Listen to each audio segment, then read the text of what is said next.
पकड़ रख ले। कारवाने मोहब्बत का पैगाम आप लोगों में अमन पहुंचाना है और खुशी, मोहब्बत और नगमों की फिजा, धीमी धीमी शाम की रोशनी में कहीं बजता हुआ रबाब, बहुत बड़े बड़े सूफी बुजुर्गों का पैगाम अच्छी शायरी और मौसीकी के जरिए हम तक पहुंचा।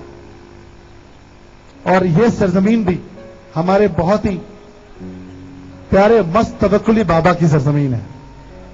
मस्त तवक्कुली बाबा की बहुत सारी बातें हैं, आपको बताएंगी, मगर खास बात यह है कि रूहानियत का सिलसिला इस खित्ते में, पाकिस्तान में, यानी कि हर सरजमीन जहां आप जाएं वहां कहीं ना कहीं साया है किसी सूफी बुजुर्ग का, और कारवाने मोहब्बत उन्हीं के साए में नगमों के जरिए पैगाम लेकर चल रहा है। एक जबरदस्त परफॉर्मेंस ताज बुलंदी के सॉन्ग पर परफॉर्म करने के लिए आप लोगों की भरपूर तालियों में आफ्ताब जबल।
भूषण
मस्त तवक्कुल साहब का ये पैगाम अमन था और अमन के इस गीत को ताज बुलेदी साहब ने लिखा था। कैसी लगी आप लोगों को परफॉर्मेंस? कारवां ने मोहब्बत, अमन, यकजहती और मोहब्बत का एक मैसेज। कराची से ये कारवां रवा दवा हुआ और आज आपके खूबसूरत शहर कोयटा में है।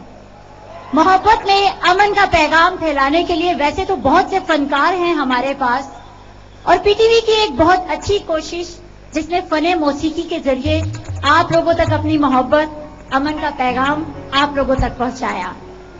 बहुत ज्यादा क्लैप आप लोग कोयटा वालों अपने लिए भी कर दीजिए। वैसे तो इस कारवां को बहुत से लोग लीड कर रहे हैं, बहुत सा काफिला वहां से चला है अमन का पैगाम फैलाने के लिए, लेकिन इस काफिले को एक तो मैं लीड कर रही हूं और अभी मेरे साथ एक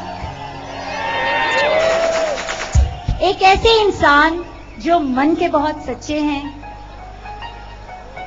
इस कारवां में हमारे साथ साथ रवा दवा मोहब्बत का पैगाम बिखेरते हुए बहुत से रूप हैं उनके। Please put your hands together for Nadeem Jafri.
आवाजें आएंगी सबकी। ठीक है, 1 2